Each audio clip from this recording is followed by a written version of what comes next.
Topic पे ही आ जाते हैं। बेसिकली हमने देखा है कि वास्तु में जब हम कुछ भी आगे बढ़ने का सोचते हैं, तो सबसे पहला क्वेश्चन जो आता है वो रहता है selection of land and plot.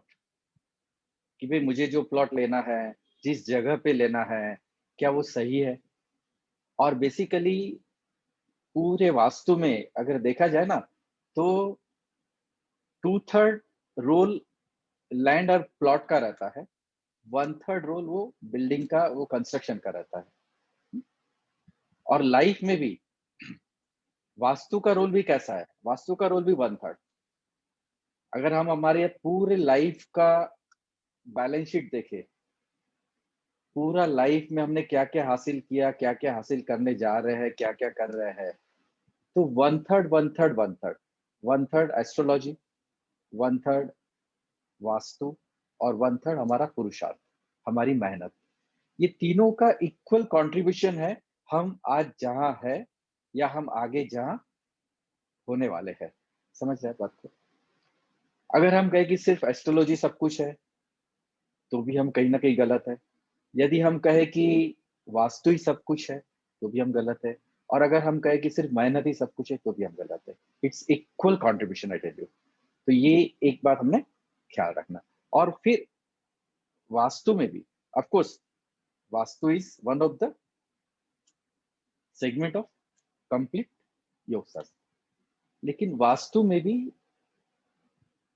Basically पूरे ब्रह्मांड का वास्तु, फिर हमारे जो हम जो कॉन्टिनेंट है, गैलेक्सी है, कॉन्टिनेंट, कंट्रीज, फिर स्टेट्स, फिर सिटीज, फिर हमारा एरिया, उसमें बाद हमारा वो भूखंड, और उसके बाद में हमारा प्लॉट, और उसके ऊपर हमारा बिल्डिंग या फ्लैट कहते हैं, वो फ्लैट का बिल्डिंग। इस तरह से ये पूरा, मतलब from gross level to subtle level हम आते रहते हैं। और आप देखिए, अगर थोड़ा सा अगर आप हमारे देश की वास्तु को भी देखेंगे, या कोई भी कंट्री के वास्तु को देखेंगे, और आज वो कंट्री जिस तरह से है, तो थोड़ा सा अगर आप वास्तु का नॉलेज रखते हैं, तो you can easily make it out. अगर हम इंडिया का ही देखें, तो आप देखो, पूर्व में बंगाल की खाड़ी, दक्षिण में समुद्र, पश्चिम में समुद्र, और उत्तर में पर्वत। तो वास्तु के हिसाब से अगर देखा जाए, तो दक्षिण पश्चिम तो हाइट पे रहना, जो उसकी जगह गड्ढे हैं। और नॉर्थ और वे ईस्ट खाली नीचे रहना चाहिए, उसकी जगह एक तरफ पहाड़ है। तो हम बचे किस तरफ से है? सिर्फ वो बंगाल की खाड़ी, वो वहां पानी है। तो इसका ये जो ड्रॉबैक है, जो जमीन का, जो हमारी जियोग्राफिकल लोकेशन है इंडिया का, तो इसके लिए देखो, आप हम इतने सालों से देखते आ रहे हैं, हमारे पे बहुत आक्रमण होते हैं, युद्ध होते हैं, तरह तरह के लोग पॉलिटिक्स करते हैं, ये सब। लेकिन हर चीज के बावजूद भी इंडिया उभर के आ जाता है, और स्पिरिचुअल लैंड कहा जाता है इंडिया को। एक ही वहां पे इसका बेनिफिट है। तो इसी तरह से हम जहां रहते हैं, हमारा जो प्लॉट है, फ्लैट है, इसमें भी वास्तु का बहुत महत्वपूर्ण रोल होता है। तो सीधा हम उसी बात पे आए कि भाई हमारा सिलेक्शन कैसा होना चाहिए। अगर हम प्लॉट खरीदने जा रहे हैं, जमीन खरीदने जा रहे हैं, तो क्या क्या चीजें हमने देखना है। तो सबसे पहला तो अगर हम यही कहेंगे कि आपकी आंखें ही सबसे पहला, सबसे बड़ा एक्सरे है। कहते हैं ना, अंतर इंद्रिया, कुछ जगह जब आप देखते हो ना, एकदम आंखों को पसंद आ जाता है, तो आपके वो दिल को छू जाता है, हृदय को छू जाता है, और ऐसे लगता है कि नहीं, ये तो मैंने खरीदना चाहिए। और फिर देखो किस तरह से वो बातें आती है। यानी the very first test is the vibrations of that place, that plot or that land, which is being perceived by your eyes. यानी बेसिकली वास्तु में अगर हम कहें ना, तो vibrations, wave, sound and light, ये चारों का रोल रहता है। लेकिन सबसे पहले अगर आप देखने जा रहे हैं और आपकी आंखों को पसंद आ रहा, आपके दिल को, आपके हृदय को सुकून मिल रहा, तो कहीं ना कहीं समझ लीजिए कि वो प्लॉट या वो जमीन अच्छी है। That is the first thing I tell you. उसके बाद जमीन को, कि जमीन हमारे लिए लाभदायक रहेगी, नहीं रहेगी, इसको हम कैसे समझ सकते हैं। उसके बाद फिर हम प्लॉट का देखेंगे। पहले तो वो जमीन, कि जहां आप ले रहे हैं। तो ऐसे बहुत सारे क्राइटेरियाज है, पैरामीटर्स है। उसमें अगर वो जमीन, वो प्लॉट फिट बैठता है, तो वो जमीन या वो प्लॉट आपके लिए अच्छा है। एक तो जैसा मैंने कहा, सबसे पहला पैरामीटर को आपकी आंखों को पहली नजर में पसंद आना चाहिए। मतलब you are not going to make any compromise. अच्छा ठीक है, अब कुछ नहीं मिल रहा करके, नॉट लाइक दैट। अंदर से आपको भीतर से आवाज आ जाएगी, ये मैंने लेना है। मतलब आंखों के माध्यम से आपके हृदय को छू जाएगा। ये सबसे पहला। उसके बाद आप देखिए कि वो जमीन पर क्या है उस वक्त। अगर उस जमीन पर अच्छे अच्छे बड़े बड़े जैसे पेड़ है, कटहल है, जामुन है, सेब है, संतरा है, इस तरह के, मतलब कि वो उपजाऊ जमीन है। समझ रहे? तो वो भी एक इंडिकेशन है कि ये जमीन ठीक है। उसके बाद में अगर मान लो वो जमीन पर झाड़ियां है, छोटे छोटे पेड़ पौधे, झाड़ियां है, तो वो भी हमने देखना है कि किस तरह का है। अरे हरियाली, ग्रीन ग्रीन है, कि सब सूखा हुआ सा है। अगर वहां पे हरियाली है, क्योंकि देखो कोई भी जमीन पे कोई नेचुरल वे में जो भी बारिश आई, जो भी कुछ हुआ हुआ, बाकी कोई तो कुछ करता नहीं है। इवन आप कोई प्लॉट भी खरीदने जाते हो, लेकिन अगर वो कोई लेआउट का प्लॉट है, कोई ऐसे ही बहुत टाइम से पड़ा हुआ है, तो उसमें भी कोई कुछ उसको ठीक नहीं करता है। तो वहां पे करंट सिचुएशन में क्या है, अगर बड़े बड़े पेड़ है और फलों के वगैरह के पेड़ है, तो that is also considered as a good land. और उसके बाद अगर झाड़ियां है, तो वो भी। पर एकदम ड्राई पड़ी टाइप की है, तो देन इट इज नॉट। उसके बाद हमने ये देखना है कि वो जमीन, अगर बारिश आ रही है, तो बारिश के पानी में डूब रही है, डूब जा रही है, तो then also that land is not a good land. तो वो जमीन उतना अच्छा नहीं माना जाता। पर बारिश का पानी आया, बह गया, और वो जमीन डूबा हुआ नहीं है, मतलब थोड़े हाइट पे है, तो इट इज गुड। पर अगर डूब जाता है, तो then it is not good. आप देखो वेस्ट बंगाल का अगर हम उदाहरण ले, तो वहां पे बहुत, क्योंकि उतना ये जमीन नहीं है, पानी और खाड़िया ये सब ज्यादा है, तो लोग वहां पर फिर मिट्टी, पत्थर, कंकड़, रेत डाल डाल के उसे बंद करते हैं, और फिर वहीं पे लेआउट बना के वहीं पे घर बनाना स्टार्ट कर देते हैं। पर क्योंकि नीचे काफी कम लेवल पे ही पानी और वो सब है, तो जमीन कंस्ट्रक्शन के लिए उतना अच्छा नहीं माना जाता, तो उनको काफी भरण करना पड़ता है। हाँ, ये कि वहां पे आपको 10-12 फीट पे ही पानी मिल जाएगा, लेकिन वो पानी 99% खारा पानी रहता है। क्यों रहता है? क्योंकि वो जमीन बारिश के पानी में डूबी हुई रहती है। आप अगर उदाहरण के तौर पे देखो, तो देखो कलकत्ता का जो सॉल्ट लेक सिटी कहते हैं, सबसे कॉस्टलीस्ट कॉस्टलीस्ट एरिया है वो, लेकिन वहां पे पीने का,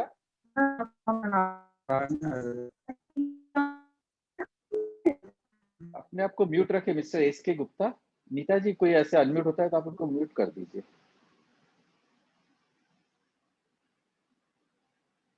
तो salt lake city is the costliest posh area, but still वहां पे पीने का पानी का इश्यू है। लोगों को पीने का पानी बाहर से ही लेके आना पड़ता है।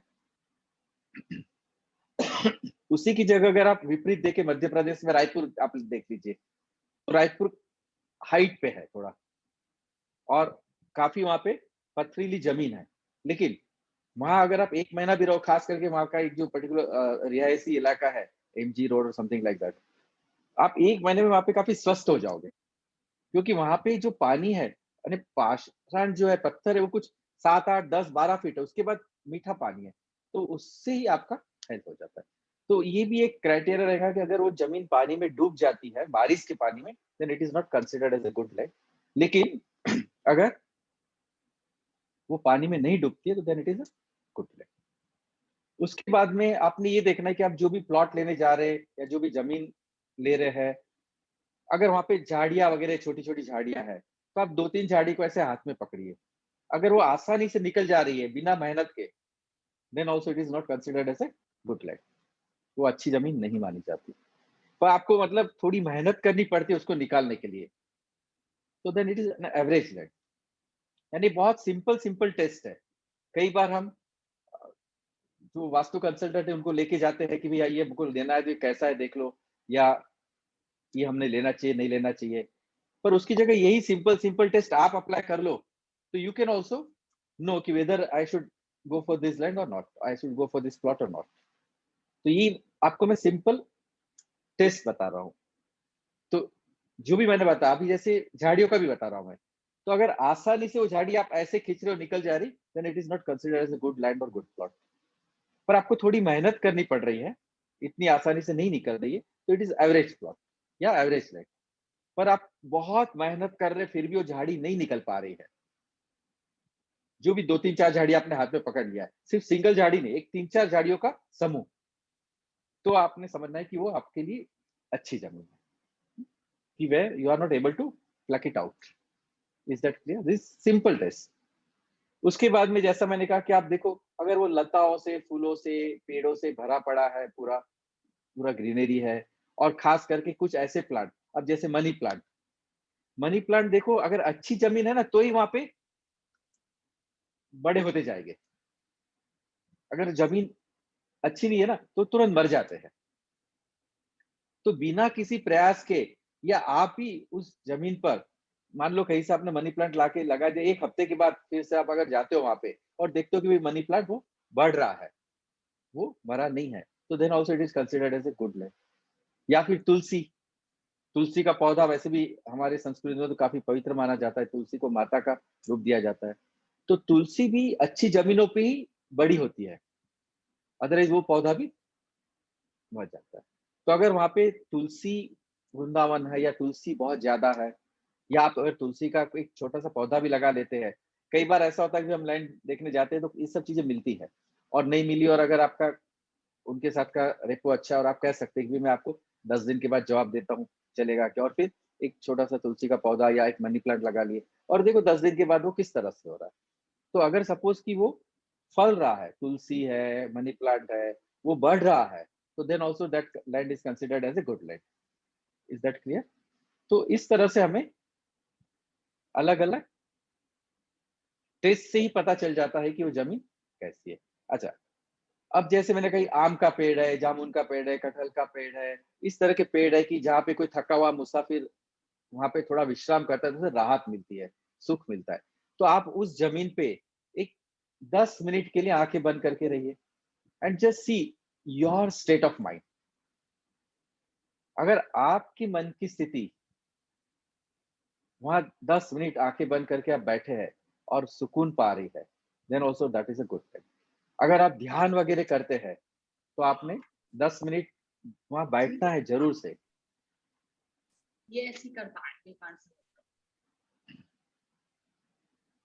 10 मिनट के लिए आप वहां बैठ जाए और देखें कैसे धीरे धीरे धीरे आपका मन सेटल होता है। अपने आप को म्यूट रखिएगा जो भी है,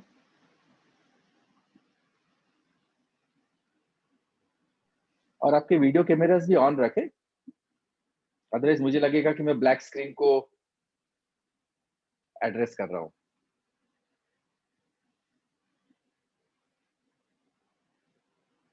तो जब भी आप कोई जमीन देखने जाते हैं, अगर आप ध्यान साधना वगैरह करते हैं, तो 10 मिनट आंखें बंद करके मेडिटेट करें।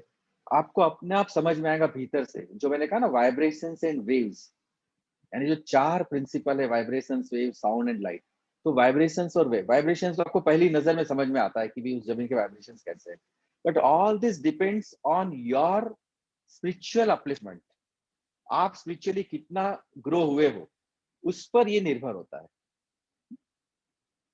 अगर कोई वास्तु कंसल्टेंट है लेकिन वो नॉन वेज भी खा रहा है, ड्रिंक भी कर रहा है, उसके लाइफ में ऐसा कहीं कोई स्पिरिचुअल टच नहीं है, तो intellectually he may tell you many things, but the vibrations the vibes, waves, he will not be able to tell you anything about that.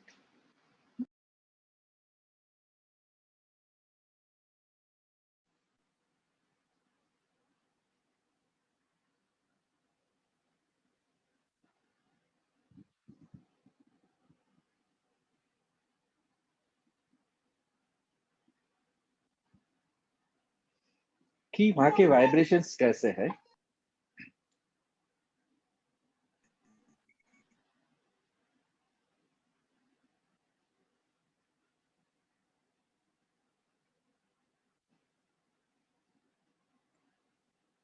Manpreet जी, नीता जी आप थोड़ा देखें तो मैं थोड़ा उस पे से फोकस अपना हटा दूं।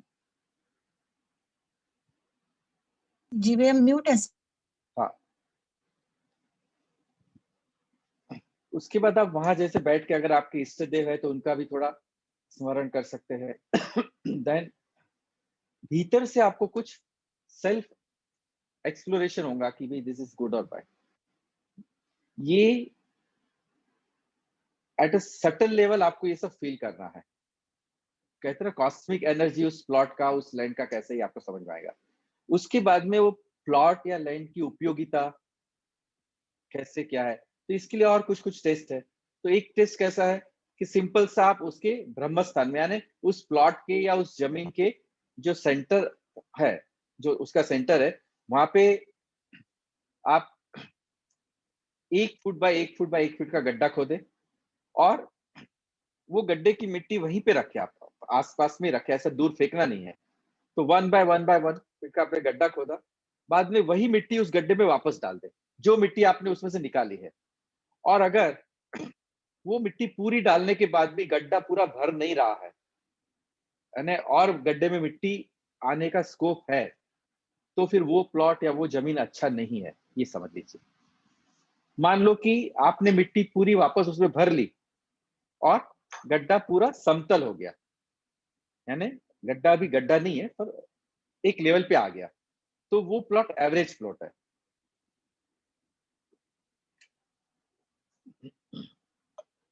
पर आपने वो गड्ढे को पूरा मिट्टी से भर दिया, उसके बावजूद भी कुछ मिट्टी और भी बची है, यानी और ऊपर वहां पे थोड़ा सा ढेर है, तो वो प्लॉट या वो जमीन बहुत अच्छी है, समझिएगा। ऐसी जमीन आपने लेना चाहिए, ऐसा प्लॉट आपने लेना चाहिए। ये पहला टेस्ट। और एक टेस्ट कैसा है कि आप वही ब्रह्मस्थान में, भले ये गड्ढा आपने खोद दिया, आप बाजू में और 1.5 feet by 1.5 feet by 1.5 feet का गड्ढा खोदे और उस गड्ढे में पानी भर दे और 3 मिनट इंतजार करें।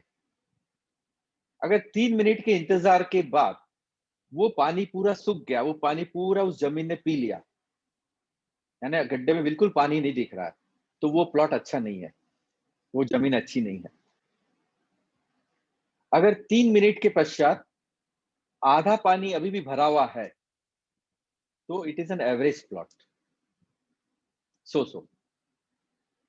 पर 3 मिनट के बाद वो पानी से गड्ढा वैसे के वैसा पूरा भरा हुआ है, जितना पानी आपने डाला था वैसे के वैसा ही है, तो that it is a best plot, वो बहुत अच्छा प्लॉट माना जाता है। समझ रहे? तो है बहुत सिंपल टेस्ट, लेकिन ये करके भी आपको समझ में आ जाएगा कि भी हमने ये लेना चाहिए या नहीं लेना चाहिए। उसके बाद मिट्टी की सुगंध, मिट्टी का क्वालिटी, मिट्टी का कलर, ये भी देखना है। अगर आप कंस्ट्रक्शन के लिए कोई प्लॉट या जमीन खरीदना चाह रहे हैं, तो वो मिट्टी का कलर अगर व्हाइट या रेड है देन इट इज गुड। आप खेती बाड़ी के लिए कोई जमीन लेना चाह रहे हैं, फार्म हाउस बनाने के लिए और ये सब के लिए कि जहाँ खेती ज्यादा रहने वाली है, तो ब्लैक सॉइल इज गुड। और चौथा, यानी मिट्टी के भी 4 प्रकार होते हैं, white, red, black and Sandy, यानी रेतीली जमीन, काली मिट्टी, सफेद मिट्टी और लाल मिट्टी। तो सफेद मिट्टी सबसे बेस्ट है as far as the construction is concern. यहाँ पे आपको बहुत गहरे फाउंडेशन नहीं करना पड़ेगा। आप देखो अगेन, अगर वेस्ट बंगाल कलकत्ता साइड देखे तो वहाँ व्हाइट लैंड है, और इसीलिए वहां पे मेट्रो का भी प्रोजेक्ट वहां पे इसीलिए आया हो। पर अगर मान लो आप कोई काली जमीन पर आपको बड़ा सा बिल्डिंग खड़ा करना है, मल्टी स्टोरी या 50 स्टोरीज लाइक दैट, तो बहुत गहरा फाउंडेशन करना पड़ेगा। आइडियली उसको तो पहले आपको बहुत भरण करना पड़ता है, क्योंकि ब्लैक सॉइल है। Red soil is second best. और अगर रेतीली जमीन है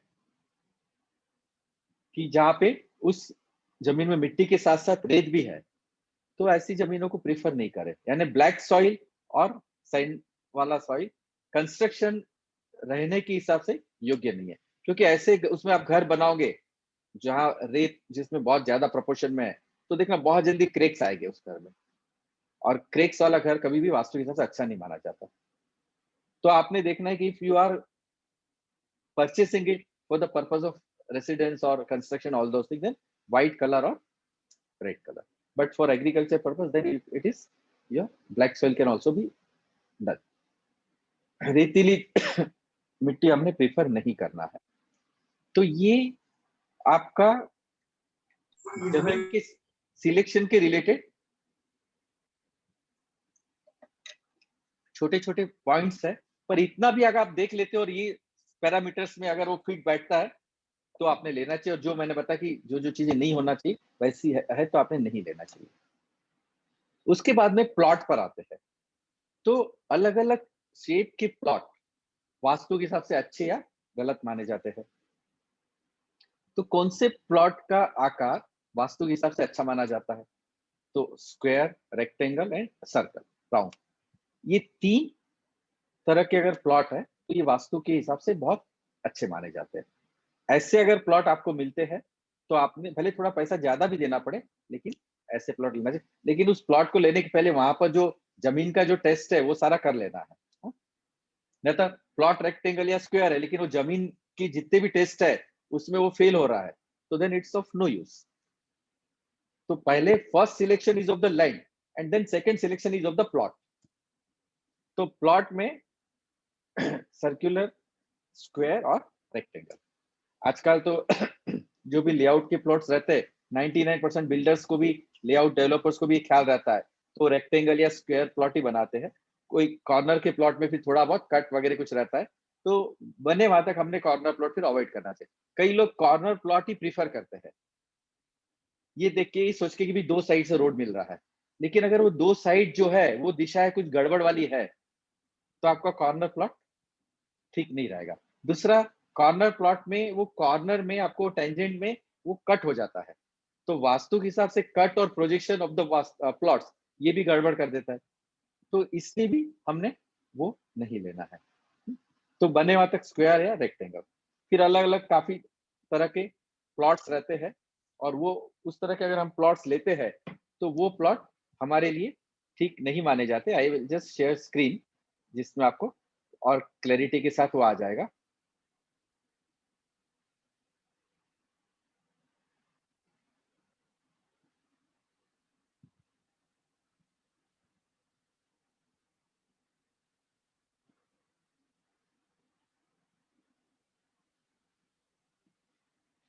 अभी देखो, जैसे ये इस तरह का चतुष्कोण सुपाकार भूखंड करके रहता है, तो ये इस तरह का अगर आपका प्लॉट है या जो आप देखने जा रहे थे, इसमें रहने वाले लोग अक्सर भ्रम का शिकार होते हैं, तो this is not a good plot. Then अष्टकोणी लंबा भूखंड भी रहता है, तो ये भी कष्ट है, पीड़ा पहुंचाता है।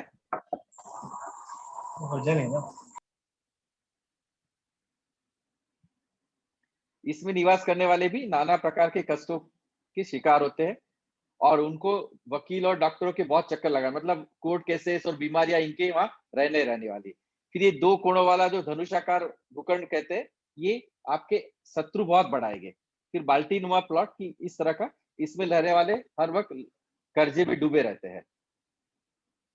तो ऐसे प्लॉट अगर आपको मिल रहे, सस्ते भी मिल रहे, तो भी आपने नहीं लेना चाहिए।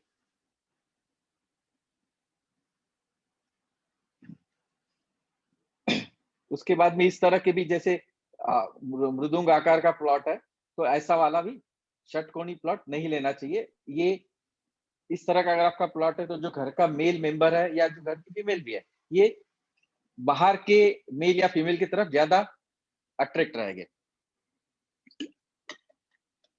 और अननेसेसरी वेस्टफुल एक्सपेंडिचर उनका रहेगा। फिर इस तरह का काकमुखी भूखंड रहता है, ये अच्छा भूखंड माना जाता है। इसमें रहने वाला व्यक्ति काफी संपन्न रहता है पैसों की दृष्टि से। कोणात्मक भूखंड है, ये अच्छा नहीं है, काफी हस्बैंड वाइफ के झगड़े होते हैं, कई बार वो डिवोर्स तक भी बात आ जाती है। कैप्सूल के आकार का रहा तो ये बहुत अच्छा भी नहीं माना जाता, बहुत बेकार भी नहीं, पर यहाँ रहने वाला कभी भी इतना एंथुसियास्टिक नहीं था। 99% ऐसे डिप्रेशन के शिकार बने रहते हैं। ट्रायंगुलर प्लॉट भी आपने अवॉइड करना है। Triangular plot is also not a good plot.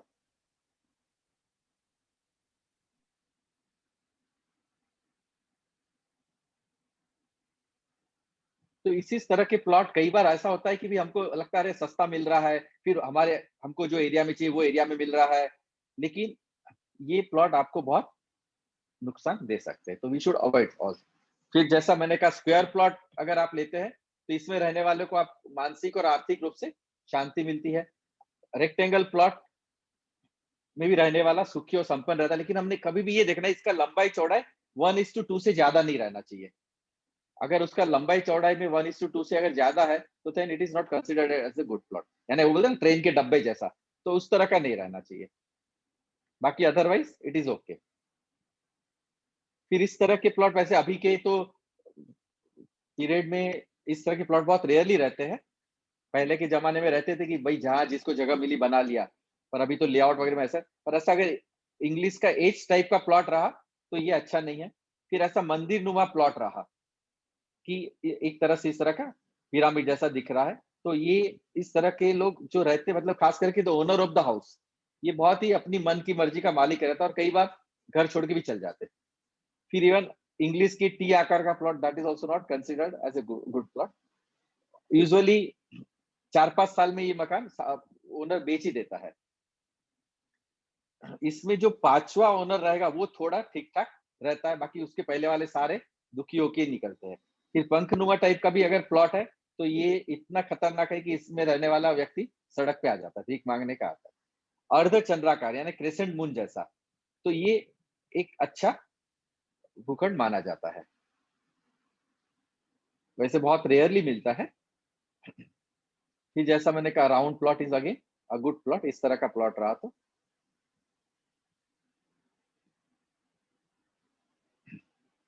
उसके बाद में हमारा जो प्लॉट है ये कौन सा फेसिंग है ये भी मायने रखता है। कई बार हम ये सोचते हैं कि सिर्फ नॉर्थ फेसिंग प्लॉट अच्छा और साउथ फेसिंग गलत है, लेकिन ऐसा नहीं है।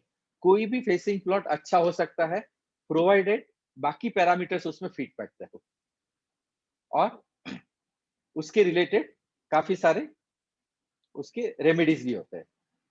उसके बाद में रोड हीटिंग वास्तु कहते हैं कि अगर कोई रोड आपके प्लॉट पर एंड होता है, यानी आइदर टी शेप में या एल शेप में, तो ऐसे प्लॉट बहुत ही खतरनाक होते हैं। ऐसे प्लॉट में हमने नहीं जाना चाहिए।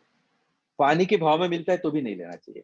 कई बार कुछ वास्तु कंसल्टेंट ये भी कहते हैं कि अगर नॉर्थ ईस्ट वाला है रोड हीटिंग प्लॉट, यानी कोई भी रोड आपके प्लॉट पर एंड हो रहा है, इसे रोड हीटिंग प्लॉट कहते हैं, वेद कहते हैं इसे। तो इस तरह का अगर प्लॉट है तो वो नहीं लेना चाहिए।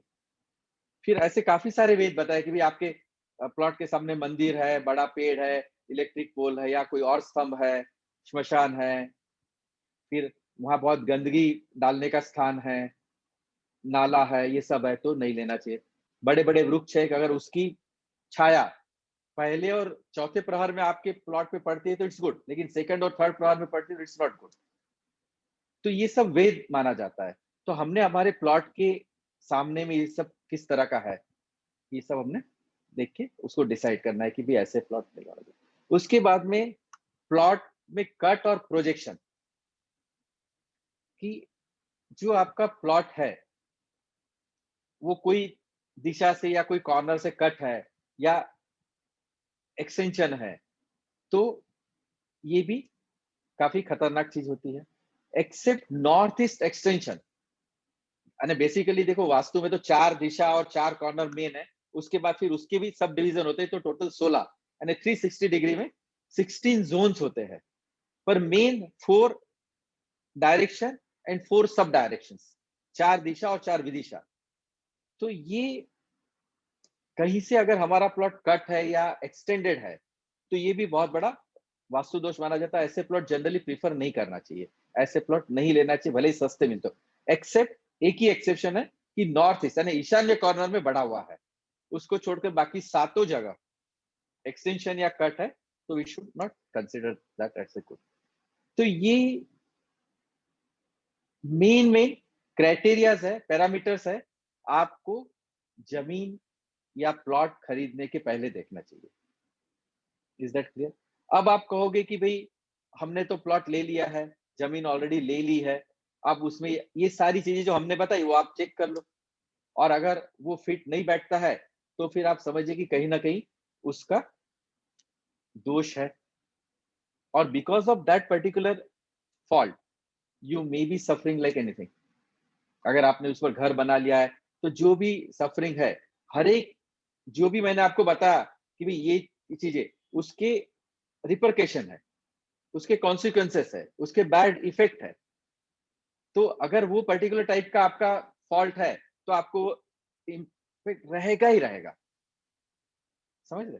जैसे मैंने आपको भारत का ही बता दिया, आप किसी का घर भी, अगर हम किसी घर को देखने जाते हैं, कोई प्लॉट देखने जाते हैं, वो देख के बता दे भाई यहाँ के जो ओनर है उसको ये प्रॉब्लम रहेगा, इनको ये रहेगा। क्यों? क्योंकि वो कट, वो एक्सटेंशन, वो प्लॉट के ये सारे पैरामीटर्स में कहाँ कहाँ वो फिट नहीं बैठ रहा, तो it is an indication. And for every vastu दोष द कॉन्सिक्वेंसेज इज देयर। तो लेने जा रहे हो तो आप ये सब चीजें जरूर से चेक करिए। ले लिया है तो फिर से आप ये चेक करिए with the background of all this knowledge, और फिर देखिए कि भी कहाँ फॉल्ट है आपकी इस प्लॉट में या आपकी इस बिल्डिंग में, और फिर उसके रेमेडियल मेजर्स रहते हैं, उसके उपाय रहते हैं, उपचार रहते हैं। अक्सर आपने कई जगह कई बार ऐसे ही सुना होगा, या आपने भी किसी को बुलाया होगा ये कि भाई यहाँ तुम्हारा ये गलत है, ये तोड़ डालो, ये बेच डालो, ये ऐसा कर डालो, इसको ये कर लो, यहाँ से ये चेंज कर डालो, वो चेंज कर डालो। अब अगर प्रैक्टिकली हम देखें तो ये तोड़ लो, ये बना लो, ये कर लो, वो कर लो, इट्स नॉट दैट इजी। समझ रहे हो?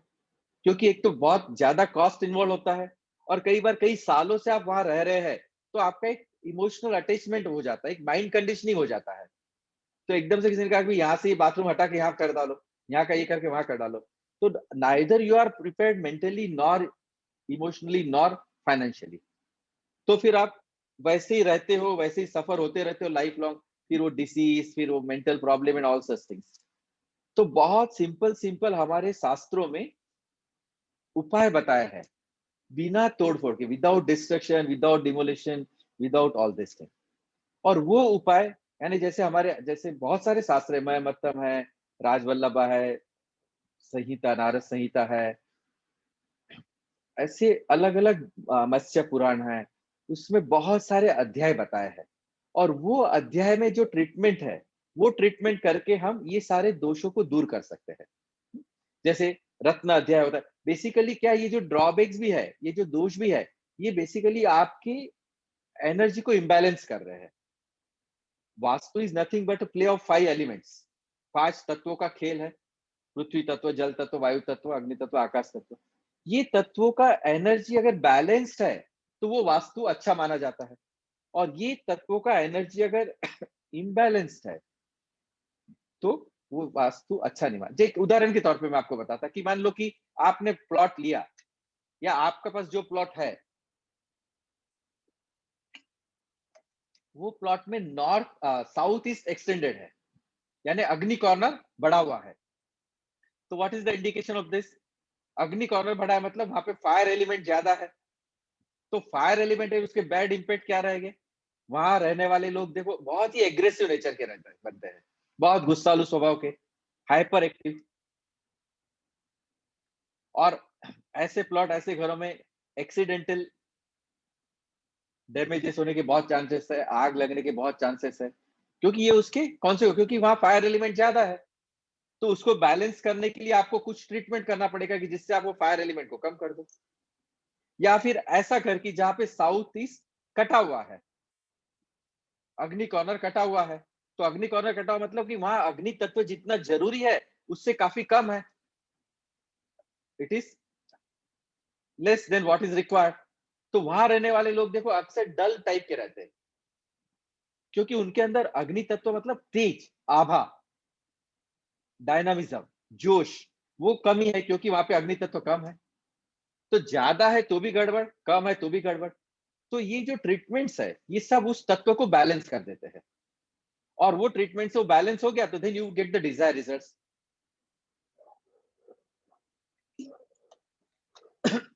तो ऐसे कोई भी जो भी ड्रॉबैक्स है, तो उसके लिए ऐसे हमारे शास्त्रों में रत्न अध्याय, धातु अध्याय, वृक्षोध्याय, रंगोध्याय, प्रकाशोध्याय, यंत्रोध्याय, ऐसे बहुत सारे अध्याय है। काफी बड़े बड़े हैं, संस्कृत के रहते, लेकिन उसके पूरे सिंप्लीफाइड रेमेडीज है। और ये रेमेडीज अगर हम अप्लाई करते हैं तो हम वो वास्तु दोष को दूर कर सकते हैं, और वहीं पर हम पीसफुली ब्लिसफुली रह सकते हैं। Is that clear? तो बहुत सिंपल रेमेडीज रहती है, which is comparatively available at A low cost. आपको जो तोड़ फोड़ का जो खर्चा है, उसके कंपैरिजन में बहुत ही कम कॉस्ट पर ये रेमेडीज रहती है। और ये रेमेडीज करने के बाद लोगों का लाइफ बहुत सुकून से भरा हो गया। क्योंकि देखो, आप बेचना भी चाहते हो, अब कई बार कुछ घर, कुछ प्लॉट, कुछ लैंड इतना खतरनाक रहता है कि आपको समझ में भी आ रहा है कि जैसे आपने वो लिया उसके बाद में नुकसान ही नुकसान, मानसिक स्तर पे problem, health issues, so many things, so you just want to get it dispose of, कि भाई इसको बेच देते, लेकिन वो बिकता भी नहीं है। तो उसके लिए भी ऐसे वास्तु रेमेडीज है, ट्रीटमेंट्स है, कि वो कर लोगे तो एटलीस्ट वो बिक जाएगा जल्दी से।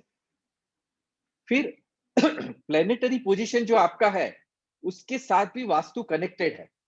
जैसा मैंने स्टार्टिंग में ना, one third one third one third role. तो कई बार आपका वास्तु अच्छा है, लेकिन अगर प्लेनेटरी गड़बड़ है तो भी आप सफर करोगे। कई बार प्लेनेटरी पोजीशन बहुत अच्छा है, लेकिन वास्तु गड़बड़ है तो भी आप सफर करोगे। तो फिर उसके लिए भी ट्रीटमेंट्स है। जैसे देखो, हम एस्ट्रोलॉजिकली कुछ भी प्लेनेटरी ग्रह दशा वगैरह हमारा ठीक ठाक नहीं है, तो हम रत्न ही पहनते हैं ना, क्योंकि शरीर का भी वास्तु है। तो वो रत्न के वाइब्रेशन, वो रत्न के वेव्स, वो स्पंदन, वो तरंगे, वो लहरें, वो आपके बॉडी को, बॉडी के वास्तु को ठीक करती है। उसी तरह ये रत्न अध्याय आपके उस वास्तु को, जहां पर आप रह रहे हो, उसको ठीक करता है। फिर अलग अलग धातु की भी प्रॉपर्टीज होती है। तो जो अर्थ एलिमेंट है, पृथ्वी तत्व, अगर वो कम ज्यादा है, वायु तत्व कम ज्यादा है, अग्नि तत्व कम ज्यादा है, तो ऐसे अलग अलग धातु से भी हम उसे काफी हद तक ठीक कर सकते हैं। तो इस तरह के अलग अलग जो अध्याय है, ये अध्यायों में जो ट्रीटमेंट्स है, that is called remedial measures. तो बेसिकली अगर हम देखें डिटेल में, तो सिर्फ 12 रेमेडीज है, 12 रेमेडीज। उसके फिर सब डिवीजन, बाइफर्केशन बहुत सारे रहेंगे। और मेजर वास्तु दोषास 21 है। मेरे इसके पहले के कुछ लेक्चर्स में है कि removal of the vastu doshas, importance of remedies major, ये मेरे यूट्यूब पे है। You can subscribe to my YouTube channel, Naresh Patadia के नाम से। तो उसमें काफी डिटेल में वो अलग अलग लेक्चरों में मैंने बताया है। तो आज का हमारा बेसिक टॉपिक यही था कि सिलेक्शन ऑफ लैंड और प्लॉट, जो मैंने आपको बताया। और ऑलरेडी आप पोजीशन में हो उस प्लॉट के लैंड के, तो फिर check it and apply the remedial measures. ठीक है? तो अभी हमारे पास 10 मिनट जितना है। अगर आपको कोई क्वेश्चन है तो आप मुझे पूछ सकते हैं, अपने आप को अनम्यूट करके। Up to 9:30 we will continue. So if you had any questions, you can unmute yourself and you can ask me. जय गुरुदेव भैया। जय गुरुदेव। अपना नाम जी, मेरा नाम पवन शर्मा है। और हाँ आपने जैसे अभी एग्जाम्पल बताया कि हाँ कि साउथ ईस्ट का साइड बड़ा हुआ है, तो वो एक्चुअल में मेरे प्लॉट का है वैसे। हाँ तो आप थोड़ा गाइड कर सकते हैं कि क्या कर लेना चाहिए? हाँ। नहीं देखियो, ऐसे नहीं। बेसिकली अभी देखो, किसी ने क्वेश्चन किया इस कलर ऑल्सो मैटर्स। यस, मैंने देखो एक अध्याय किया, रंगोध्याय।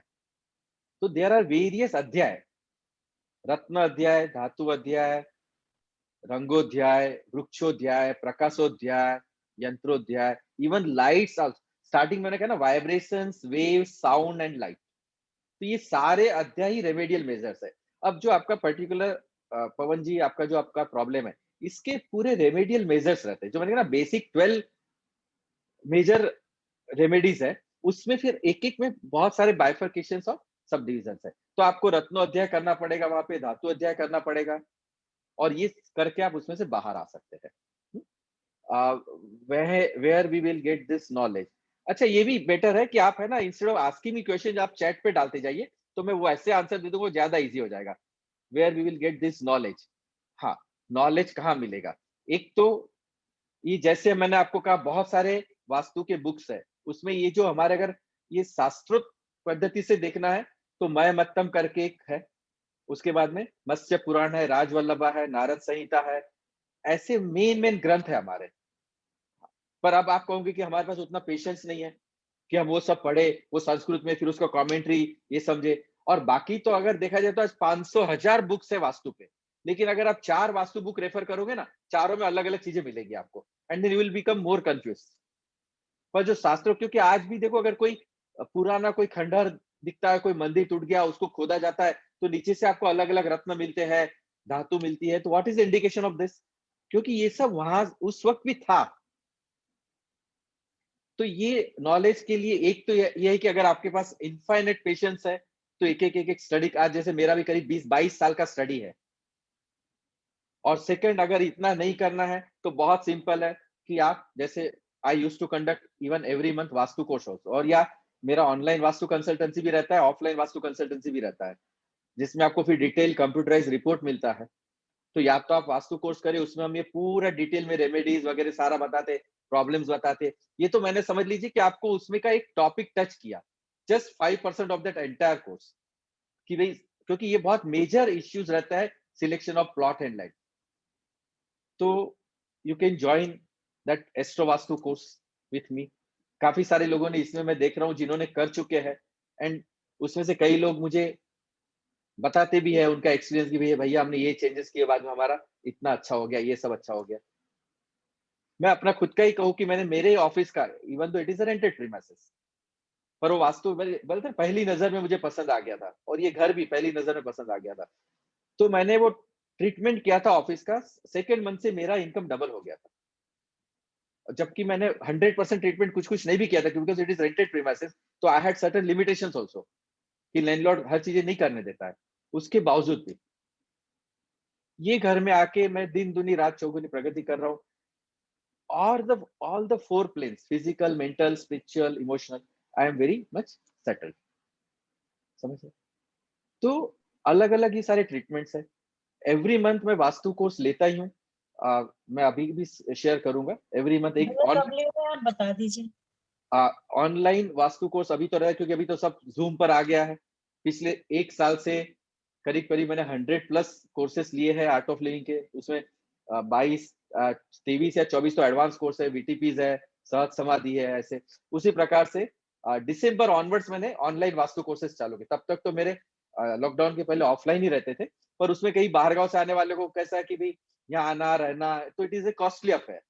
पर अभी हम देख रहे कहीं से भी, कश्मीर से, जम्मू कश्मीर से भी लोग कोर्स में ज्वाइन हो जाने थे। तो अभी जो मेरा कोर्स है ना, 24 तारीख से, 24 से 29, 6 दिन का कोर्स रहता है। मॉर्निंग का ही एक ही बैच रखता हूँ, क्योंकि ये बहुत ही डीप नॉलेज है। तो अगर मैं इवनिंग वगैरह का बैच रखता हूँ तो लोग एग्जॉस्ट हो जाते हैं, उनको समझ में ही नहीं आता, क्योंकि वो पहले ही थके हुए रहते हैं। पर मॉर्निंग में वो एकदम फ्रेश रहते हैं, तो सारा कुछ अंदर चला जाता है। तो मॉर्निंग 7:30 टू 9:30 ये कोर्स रहता है, और 6 दिन में आप इतना अपने आप को परफेक्ट पाते हो कि इवन ऐसे भी कई लोग हैं जो 7वें दिन से जिन्होंने अपना खुद का कंसल्टेंसी भी स्टार्ट किया। तो अभी जो करंट आने वाला मेरा कोर्स रहेगा, जो अपकमिंग कोर्स है, वो 24 टू 29 है। जो भी ज्वाइन करना चाहे, आप मुझे पर्सनल मैसेज, पर्सनल फोन भी कर सकते हैं, या जिस ग्रुप से भी है आप बात कर सकते हैं। मेरा नंबर भी लिखा हुआ है, या इवन नीता जी का भी नंबर होगा तो आप ले सकते हैं। And if you want to write my number, you can take my number also.